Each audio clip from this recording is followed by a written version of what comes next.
സംസ്ഥാനത്ത് കനത്ത മഴ തുടരുന്നു. ഇന്ന് 7 ജില്ലകളിലാണ് കേന്ദ്ര കാലാവസ്ഥാ വകുപ്പ് മഴ മുന്നറിയിപ്പ് നൽകിയത്. തിരുവനന്തപുരം മുതൽ ഇടുക്കി വരെയുള്ള ജില്ലകളിലാണ് യെല്ലോ അലർട്ട് നിലനിൽക്കുന്നത്. ബംഗാൾ ഉൾക്കടലിൽ നിലനിൽക്കുന്ന ന്യൂനമർദ്ദത്തിന്റെയും തെക്ക് കിഴക്കൻ അറബിക്കടലിന് മുകളിൽ സ്ഥിതി ചെയ്യുന്ന ചക്രവാത ചുഴിയുടെയും സ്വാധീന ഫലമായാണ് സംസ്ഥാനത്ത് മഴ കനക്കുന്നത്. കാലാവസ്ഥാ വാർത്തകളുടെ വിശദാംശങ്ങളുമായി ഇപ്പോൾ മാനസ മനോജ് ചേരുകയാണ് നമ്മളോടൊപ്പം. മാനസ, ഗുഡ് മോർണിംഗ്. മഴയാണ് എല്ലായിടങ്ങളിലും, മഴയും കനത്തു നിൽക്കുന്നൊരു സാഹചര്യമാണ്. അതിൻ്റെ ഒരു ആശങ്ക ചെറിയ രീതിയിലാണെങ്കിലും മിക്കയിടങ്ങളിലും ഉണ്ട്. നിലവിൽ എന്താണ് കാലാവസ്ഥാ വകുപ്പിന്റെ മുന്നറിയിപ്പ്? വിശദാംശങ്ങൾ.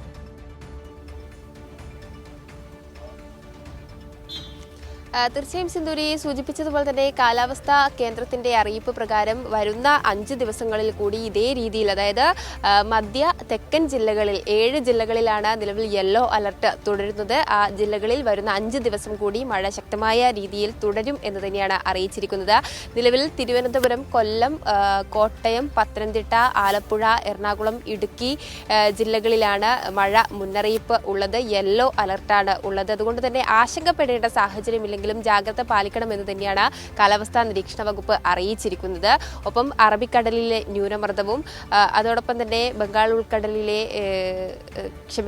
ഉൾക്കടലിലെ ന്യൂനമർദ്ദവും അറബിക്കടലിൽ ഉണ്ടായ ചക്രവാത ചുഴിയുടെയും സ്വാധീന ഫലമായാണ് നിലവിൽ മഴ സംസ്ഥാനത്ത് തുടരുന്നത് എന്ന് തന്നെയാണ് അറിയിച്ചിരിക്കുന്നത്. ഈ കഴിഞ്ഞ ദിവസങ്ങളിൽ തിരുവനന്തപുരത്തും ഇത്തരത്തിൽ നിർത്താതെയുള്ള മഴ തന്നെയായിരുന്നു. നിലവിൽ ഇപ്പോഴും അന്തരീക്ഷം മേഘാവൃതമാണ്. ഏത് നിമിഷം വേണമെങ്കിലും മഴ പെയ്യാനുള്ള ഒരു സാഹചര്യം കൂടി നിലവിൽ ഉണ്ട്. അതുകൊണ്ട് തന്നെ മലയോര മേഖലകളിലുള്ളവരും താഴ്ന്ന ഭാഗങ്ങളിൽ താമസിക്കുന്നവരും പ്രത്യേക ജാഗ്രത പാലിക്കേണ്ടതുണ്ട്. അതിഭീകരമായ മഴ മണിക്കൂറുകളോളം തുടരുമ്പോൾ ഒരുപക്ഷെ വെള്ളപ്പൊക്കം ഉണ്ടാകാനുള്ള സാധ്യതയുണ്ടായേക്കാം. അതോടൊപ്പം തന്നെയാണ് ഉരുൾപൊട്ടൽ സാധ്യത മേഖലകളിലുള്ളവരോടും ജാഗ്രത പാലിക്കണമെന്ന മുന്നറിയിപ്പ് നൽകിയിരിക്കുന്നത്.